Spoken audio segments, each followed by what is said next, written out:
Again, welcome to the 1991 Dining In.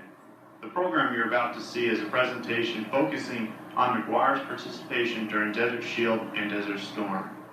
This video presentation is dedicated to the spouses and members of the 438th Airlift Wing for the outstanding effort and support during the war.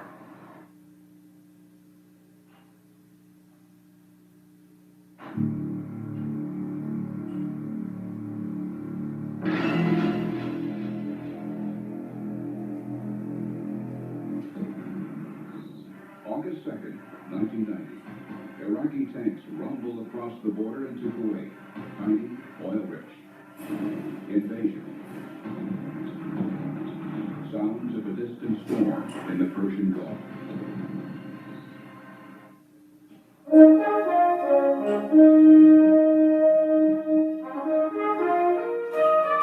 For the invasion of Kuwait by Iraq in August 1998, military airlift command was put to the test.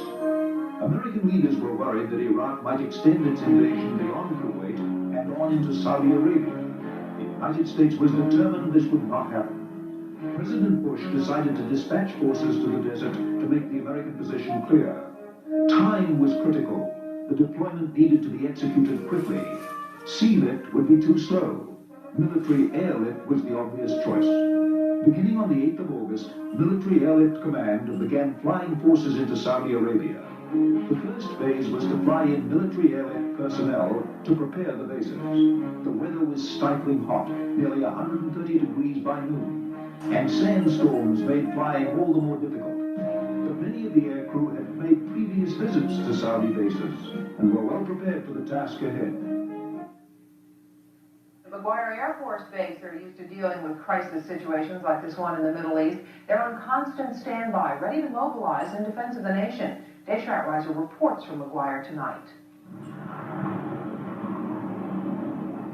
C-141 transport planes roared out of McGuire Air Force Base this afternoon just like any other Monday. But today, it's different on the flight line here. Almost everyone is carefully watching the situation in Kuwait and the Persian Gulf, standing ready for the word to move out. Everybody's been watching the news lately, and of course we're ready to go, and if they call us, we'll be ready to move. If the United States decided to take military action against Iraqi forces in Kuwait, the men and women of the 438th Military Airlift Wing wouldn't be caught by surprise.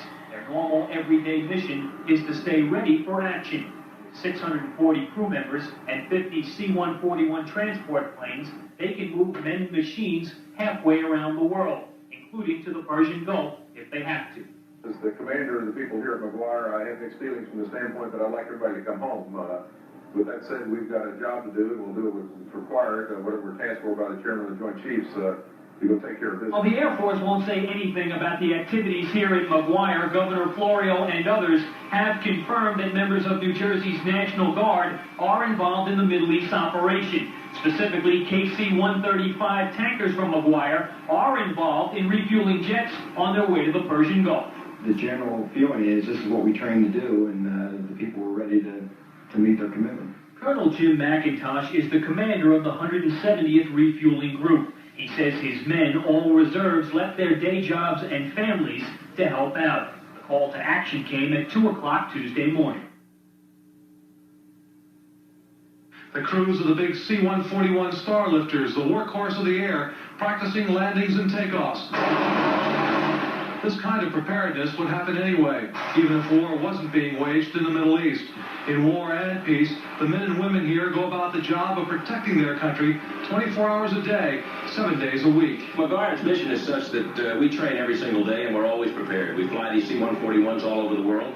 And when we do our training mission, we're doing our wartime mission. So there's really no difference to what we do in time of peace and war, except that what we carry in the back of that airplane. McGuire's mission, like many other military bases, is taken for granted in time of peace.